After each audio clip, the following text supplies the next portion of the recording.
guys, and welcome back to my channel. So today's video is going to be totally different than the past couple of videos I've done.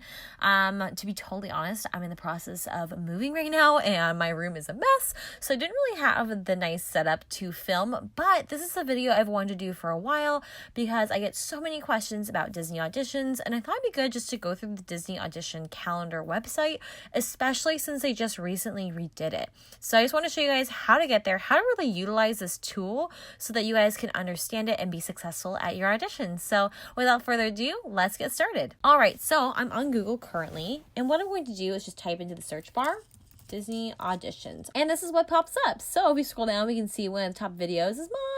Woohoo! But what you're gonna want to look for is this one right here. It says Disney auditions, Disney careers. It's purple only because I've clicked on it several times, but it's going to look like this URL: jobs.disneycareers.com/audition. So let's click on this. And this is what comes up. This is the main page right now. It says a world of opportunity, has all the different theme parks that you could audition for, and they recently redid this. That's the main reason why I'm doing this, is because they've redone this, and I want to show you guys what this looks like and how you can utilize it. Right up here, you can see the different types of auditions, and you can filter things. I would highly recommend this, especially if you only want to work at one theme park like Disney World or Disneyland. Let's just say Disneyland and see what's there right now. So these are all the different things they have going on at Disneyland. They have character lookalikes for females, for males, different height ranges being shown here, student trumpeter for a Christmas fantasy parade, student drummer, sculpted characters. So they have all different types of auditions. These might not all be the auditions that you would like to attend. So keep that in mind when looking at this. So that's why if you want to work at a specific park, you could definitely do that and filter it for one park. But what you're going to want to do is really filter the type of audition. So I get lots of questions about, okay, well, I just want to be a parade performer. So if you want to do that, let's click on that filter. But as you can see right now, there's no auditions for parade performers at Disneyland. So what I'm going to do is uncheck that box and just see what they have in general. So it looks like for Disneyland Paris, they do have something for parade character and Disney lookalike performers. So if you look at all these different types of auditions, they'll have a description. You can just click on that little arrow to either collapse the info or show the info so you can get the details on what's going on. It will always have the audition city, what they're looking for, the location, also the address as well, what time it's going to be at, which is great if you are interested in going to this. You can also add it to your calendar as well. So that's it. It's pretty generic. So it's not like, this is one of those auditions where it'll be great if you do have some dancing experience. And if you look like a performer, that would be great too. But it looks like they're doing everything. They're doing parade performers, they're doing sculpted characters, lookalike performers. So even if you don't feel like you look like a certain character, that's okay, because they're looking for people all around at this type of audition. So now that we're done with that, I'm not going to filter it from now on, but I just wanted to show you guys that feature is there in case you are very set on working at a certain park. Let's look at some examples of Disney character performers. So they have some for all the different parks. They have cruise line. These ones are going to be the more general auditions. Some of you may remember that I've mentioned a couple different times that I'm what's called dead height. Dead height is what they call categories where, let's just say for this one, it's between 5'8" and 5'11". Between these two heights is what they would call dead range, meaning that they can't fit either of these categories. For me, I'm 5'4.5", so as you can tell, there's not a whole lot of spacing through here, except right here. There is 5'3" and then 5'5". So anywhere between 5'3", 5'3.5", 5'4", 5'4.5", you're in dead height. And the reason why they have these specific heights and they're not listing who they're looking for is because they're not lookalike auditions. You're going to be in what's called a sculpted or fur role, meaning that you're going to be in a full body costume where your face will not be showing. And they have these height ranges for safety reasons. So that's why they're very strict on these heights. But you can always tell if it's going to be that kind of role because male and female character performers, it doesn't say lookalike, it's very generalized, seeking the following roles. They're not even looking for personality types or even diversity. They're just saying females and males. Also, I didn't even notice this until just now, but it says note height ranges strictly adhered to, no exceptions. Candidates will be measured at sign-in. So honestly, if you're in between sizes, I wouldn't even go. I honestly would not waste your time just because there are so many people that show up to these auditions. They will get people that fit the categories they're looking for. So especially when it has this note here, it's not worth your time, unfortunately, for these types of auditions. if you're on the type of audition, you're looking at Disney character performers, I can almost guarantee you these are all going to be for either sculpted or for roles similar to Mickey Mouse, Pluto, those types of roles. So if you're interested in those roles, I would just select this one. But let's just say you would like to be in a princess type role. I would select Disney character lookalikes. So for this one, this is for Disneyland Resort. What I found interesting, because I actually did look at this earlier before I filmed, is that it doesn't say what kind of roles they're looking for. It looks like they're looking for roles generally, which is interesting to me because I've seen postings before for Disneyland and they've been specific. I've seen postings for Disney World and they're specific. I'll show you guys that in a minute. What I've noticed with Disneyland, what they'll do is they'll break it apart to different categories. So here we have 5'3" to 5'4", we have 5'5" to 5'8". Again, there's that dead height where you could be anywhere between 5'4" and 5'5", which I am, and you're in that dead height. So, I mean, for a lookalike, it's worth a shot going because they're looking mostly at your face and determining off of that. So if you have the skill and you look like one of the characters, they might be a little bit more lenient because, again, it doesn't have that note saying that if you don't fit this height range, don't come at all. So if you feel like you're closer to 5'4", maybe try that one. If you're closer to 5'5", maybe that one. It's worth a shot. But again, they're going to find people that fit these specific requirements. So worth a shot, but don't get your hopes up in case you don't fit that height range. That could be why you're getting cut. One thing I've noticed with Disneyland auditions is they don't get posted as often or as far in advance. So this one I'm looking right now, it's for next Sunday. And one of my friends was telling me the reason why they do that is because they know most of the people they're looking at are locals. I would be checking this weekly because sometimes they'll just pop up out of nowhere and be for a few days later. You could also expect hundreds of people to go to these auditions. They're very crowded. Okay, so let's look at the Disney World ones. What's interesting to me about this is before, they've never had these categories of height ranges. This is something I've only really seen for Disneyland. But it looks like on the new website, once they revamped it, they started doing different categories by height range. Also, good to know, of course, I mentioned before, my dead height being 5'4.5" is actually included in the Walt Disney World category, whereas it isn't in Disneyland. It looks like Disney World, there is no dead height when it comes to lookalike characters. And this is what I noticed performing there.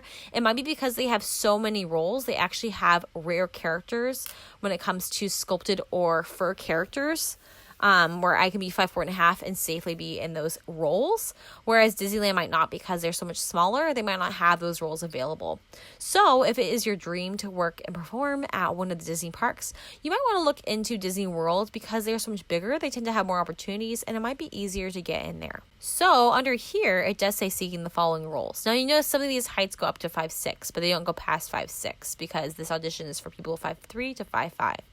But it looks like they're seeking people to fill the roles of Cinderella, Princess Aurora, Rapunzel, Princess Jasmine, and it gives you the height range. What I thought was interesting is that the height ranges change depending on the character. It gives you also the sign-in time. Again, 18, even though in recent, maybe kind of months, maybe a couple months back, I did see it was at least 16, so sometimes this changes. They also ask that you update or create a Disney Audition profile as well. When I was auditioning, they didn't have this feature, and from what I've heard, that either if you fill this out ahead of time, it's actually beneficial, because if you don't, then they'll just have you do it while you're there before you go into the audition, and they'll just take a picture of you right then and there. So that way you have the ability to choose your photo. So if you have the chance to choose whether or not you fill this out ahead of time or at the audition, I would definitely recommend doing it ahead of time. One thing else I wanted to show you guys too is for 5'5" to 5'8".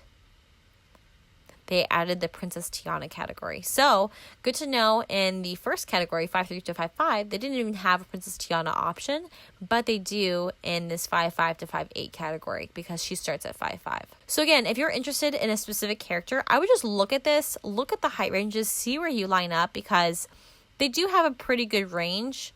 But for some of these specific characters, I do find it interesting that they have very specific height ranges.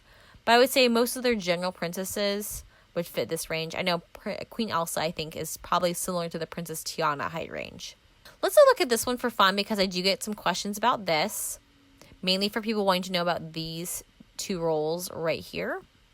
It looks like the height range is 4'11" to 5'2". So I wasn't in the height range for these roles, so I can't answer the questions as to what the height range is. Also, they tend to change the height range. As far as I knew, from what I remember, the height range ended at 5'7", but it looks like now it goes up to 5'8". So it seems like they do change this from time to time. So it's always good to come back and check and look and see what they're hiring for and what the height ranges are. So generally, that's how you figure out what kind of audition you want to go to, what they look like, what they're looking for. I get a lot of questions as to height ranges or what they're hiring for, what category you'd be under. So I hope this kind of helps explain what that would look like. Honestly, feel free to look at all these different categories, see what they have, see what appeals to you, and figure out where you fit in. I feel like most of my questions are based off of these two because that's what I did at Disney World. So I'm actually interested to see what the profile looks like. I've never created one, and I'm interested to see what they ask for. So I'm going to click here, create a profile. So I have you put in your email. So let me put in my email.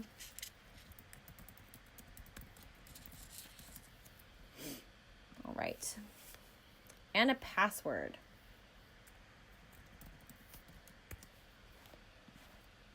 All right, so it looks like they're asking for pretty general information. So I'll put Mackenzie Brown.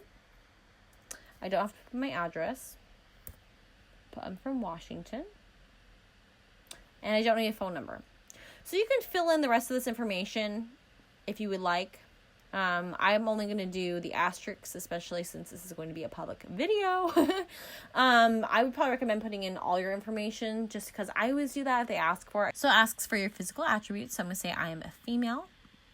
They get very specific. That is interesting. I appreciate that. So I'm 5'4" and a half. Shoe size, 7.5. Weight, I will probably skip that one for now. Eye color, I have hazel eyes.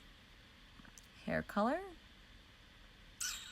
I'd say I'm brown. Please enter your physical attributes. Tattoos, none. Piercings, I have my ears pierced, so I will say that. Also, really good to know, if you have a tattoo, you definitely should just say that you have a tattoo, not try to hide it. Some of your tattoos can be covered up with costumes, even for the look-alike role. So it's better just to admit it and just say that you have it. For example, foot or leg. There's a lot of costumes where your legs aren't showing. Fluent languages. This is good because, especially if you're auditioning at one of the foreign cities or foreign countries, they might be looking for people who can speak multiple languages. There are some roles like Elena. She speaks Spanish, so that could help. Vocal part. So they're just asking for all these different types of things. There's specific things for dancers. So this, again, is not for a specific type of audition. This is just your general profile and applying to all the auditions. So even if you can't sing, you can just leave it blank. I can't sing, stunt performer. Nope, not fire knife, dancer. I'd say, I did ballet. So I'd say ballet. Or you can do multiple. I'm going to say ballet and hip-hop. Actor. Dramatic theater. So if you've done theater, you can do that. Improv Louisiana accent. That's funny. So I can say theater. I've done dramatic. Well, yeah, I've done musical too. So you can say some stuff that you've done. Musician specialty skills. Oh, this is fun. Ooh, if you have an agent, you may enter the information here. This is also good for people who are parade performers or stunt performers. They're probably going to have an agent. If you're just like me, like a normal average Joe wanting to do the character performer auditions, you probably won't have an agent, and that's totally fine. But if you do, you can have that. And U.S. passport, yes. 18 years old, yes. Current Disney cast member, no. Not current Disney cast member. Have been in the past, though. Why is that red? Oh, you know why? It's because I didn't say yes on this. Yes, yes, no. Okay, so if you don't click it, it doesn't automatically choose yes. So once it's underlined, that means it's selected. See, this is good. I'm figuring this out for you guys. And then upload or create a resume. So you can upload your resume here, upload a headshot. Again, this is more beneficial for maybe those auditions such as stunt performer or maybe Tokyo, places like that where it's better to have a resume and have acting experience. That will really stand out at those auditions. But if you're going to a general casting for Disneyland or Disney World, it doesn't matter if you had experience or not. Headshot's going to be really important. So make sure you upload a really nice, clean photo for your headshot. But that's what it looks like when you fill that out. Again, definitely want to do these two things. I would not worry about it if you don't have a great resume. So I hope this was helpful for you guys. This is actually longer than I anticipated, but there's a lot to this and there's a lot on here, and it can be really overwhelming if you've never looked at it. So I hope this gives you some sort of insight onto the Auditions calendar. Again, if you guys have any questions, please let me know. But yeah, I hope that's really helpful for you guys, especially since I know a lot of you are interested in auditioning. Maybe you're too young to audition, but this gives you a general idea of what they're looking for, so you can start preparing now. Thank you guys so much for watching, and I will see you in my next video. Bye!